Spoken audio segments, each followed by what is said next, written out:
Расейцы паўтараюць в Молдове, спрабуюць паўтарыць в Молдове ровно тое самае, што яны рабілі в Грузіі.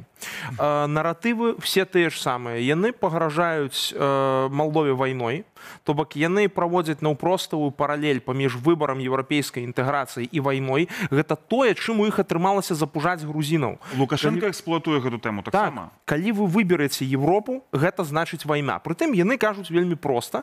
У іх меседжы ўжо пайшлі далей.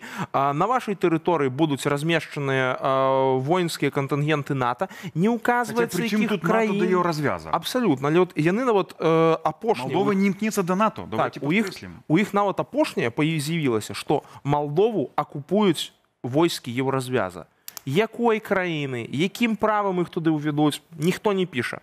Вельмі тапорная прапаганда. Прытым, прашу заўважыць, галоўная крыніца гэтай прапаганды – гэта расійская служба знешняй выведкі.